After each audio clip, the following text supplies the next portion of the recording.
மகிழம் என்னும் நாட்டை ஆட்சி செய்தான் ஒரு மன்னன். அவன் ஒரு நாள் காட்டில் குடிலமைத்து வாழ்ந்து கொண்டிருந்த துறவியை சந்தித்தான். அவரிடம், சுவாமி, நான் மிக பெரும் சாம்ராஜ்யத்திற்கு அரசனாக இருக்கிறேன். எனக்கு இல்லை என்று சொல்ல எதுவுமே இல்லை. ஆனாலும் கூட என் மனதில் ஏதோ ஒரு குறை இருப்பது போலவே தோன்றுகிறது. அதன் காரணமாக என்னால் மன நிம்மதியோடு இருக்க முடியவில்லை. மனம் முழுவதும் குழப்பம் சூழ்ந்து என்னை வாட்டி வதைக்கிறது. வாழ்க்கையில் சலிப்பும் வெறுப்பும் எஞ்சி நிற்கிறது என்று முறையிட்டான் மன்னன். இதற்கான விடையை நீ அனுபவத்தின் மூலமாக தான் உணர்ந்து கொள்ள முடியும்.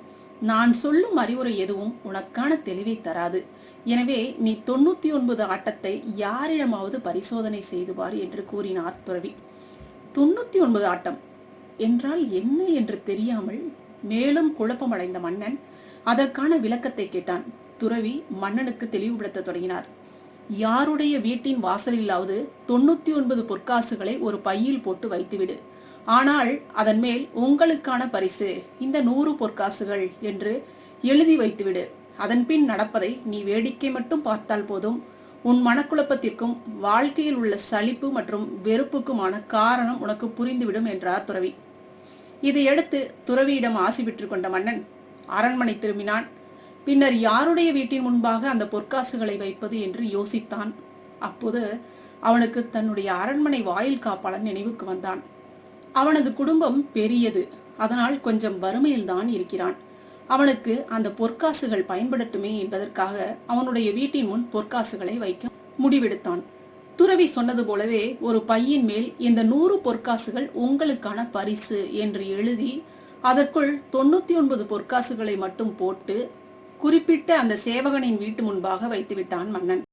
பின்பு மறைந்திருந்து அங்கு நடப்பதை கவனிக்க தொடங்கினான். அது இரவு நேரம். பணி முடிந்து வீட்டிற்கு வந்தான் சேவகன். அந்த வீதியில் உள்ள மற்ற வீடுகள் அனைத்தும் உறக்கம் கொள்ள தொடங்கி இருந்தன. வீட்டிற்கு வந்த சேவகனின் கண்களில் வாசலில் இருந்த பை தென்பட்டது. மேலே இருந்த வாசகத்தை படித்தவன் முகம் மலர்ச்சியானது. பணப்பையை பிரித்து எண்ணி பார்த்தான். ஒரு பொற்காசு குறைவாக இருந்தது. கட்டாயம் அந்த ஒரு பொற்காசும் வழியில்தான் எங்காவது விழுந்திருக்க வேண்டும் என்று அந்த சேவகன் நினைத்தான். உடனடியாக தன்னுடைய மனைவி மற்றும் பிள்ளைகளை அழைத்து விவரத்தை சொல்லி வழிநெடுகிலும் அந்த ஒரு பொற்காசை தேடி அலைந்தான். குடும்பத்தினர் அனைவரும் தேடி தேடி இரவு முழுவதும் அலைந்ததுதான் மிச்சம். பொழுது விடிந்துவிட்டது. ஆனாலும் அவர்களின் தேடல் முடியவில்லை. பொற்காசு இருந்த பையை பார்த்தபோது சேவகனின் முகத்தில் இருந்த மகிழ்ச்சி மறைந்து அது இப்போது கோபமாக மாறியிருந்தது. மனம் முழுவதும் விரக்தி அடைந்தவனாக காணப்பட்டான். நடந்ததையெல்லாம் ஒரு ஓரமாக நின்று பார்த்து கொண்டிருந்த மன்னனுக்கு 99 ஆட்டம் என்றால் என்னவென்று இப்போது புரிந்துவிட்டது. இந்த உலகத்தையே தன் கைப்பிடிக்குள் கண் அசைவுக்குள் வைத்து ஆட்சி செய்து கொண்டிருக்கும் இறைவன் மனிதர்களாகிய நமக்கு 99 வகையான சௌபாக்கியங்களை கொடுத்து அனுப்பியிருக்கிறான். ஆனால் நாம் அதையெல்லாம் மறந்துவிட்டு நமக்கு கிடைக்காத ஏதோ ஒரு பாக்கியத்தை எண்ணி அதை நினைத்து வாடி நம்முடைய நிம்மதியை இழந்து மன வருத்தத்தோடு வாழ்ந்து கொண்டிருக்கிறோம்.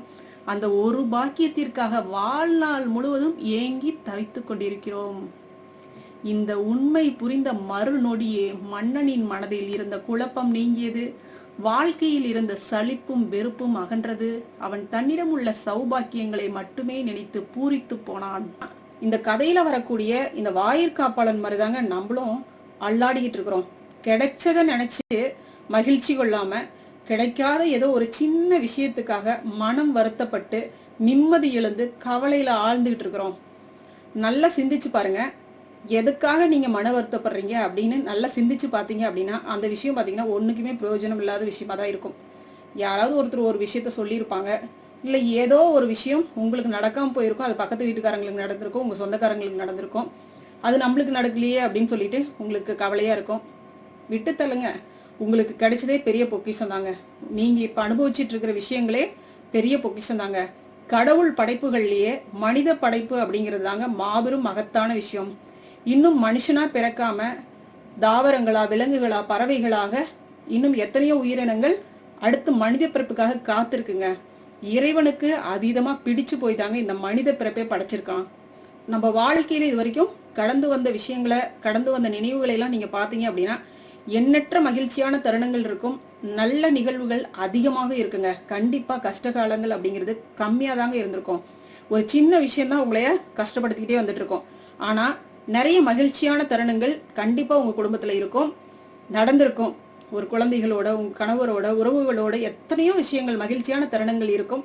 ஆனா அதுக்கெல்லாம் நீங்க நன்றியுணர்வு சொன்னீங்களா, நீங்க நன்றியுணர்வோட இந்த இறைநிலை கிட்ட இருந்தீங்களா அப்படின்னு சிந்திச்சு பாருங்க. ஒவ்வொரு நாளும் இந்த இறைநிலைக்கு நன்றியுணர்வோட இருங்க. ஒவ்வொரு செயலுக்கும் நன்றி சொல்லுங்க. அதுக்கப்புறம் பாருங்களேன், உங்களுடைய வாழ்க்கையில இந்த மாதிரியான கவலைகள், சிக்கல்கள், பிரச்சனைகள் அப்படிங்கறதெல்லாம் உங்க கண்ணுக்கு தெரியவே தெரியாது. ஏன்னா அது நடக்கவும் நடக்காது. மேபி நடக்கலாம், சின்ன சின்ன விஷயங்கள் தான் நடக்கும். பெரிய அளவுல நடக்கிறதுக்கான வாய்ப்புகள் அங்க தடைபட்டு விடும். அந்த இறைநிலை அங்க தடுத்து உங்களையே ஆட்படுத்தி கொண்டு போயிருங்க. ஏன்னா இந்த மாதிரி நன்றியுணர்வோட நம்ம இருக்க பழகிட்டே வந்தோம் அப்படின்னா நமக்கு வரக்கூடிய துன்பங்கள் நம்மளுக்கு பெருசா தெரியாதுங்க. ஏன்னா நம்ம எதுக்கு நன்றி சொல்லுவோங்க? மகிழ்ச்சியான விஷயங்களுக்கு, நன்மை தந்த விஷயங்களுக்கு தான் நம்ம நன்றி சொல்லுவோம். அப்ப அங்க அதுக்கு முக்கியத்துவத்தை கொடுப்போம் இல்லைங்களா? அதனால இதெல்லாம் நம்மளுக்கு கண்ணுக்கு பெருசா தெரியாது.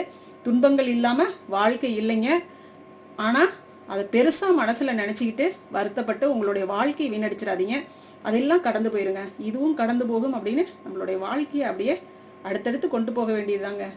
இதுவும் கடந்து போகும் அப்படிங்கிற தாரக மந்திரத்தை கையில எடுத்துட்டு மன நிம்மதியோட ஒரு நிறைவான நல்லதொரு வாழ்க்கையை நம்ம எல்லாருமே வாழலாங்க, வாழ முடியும்.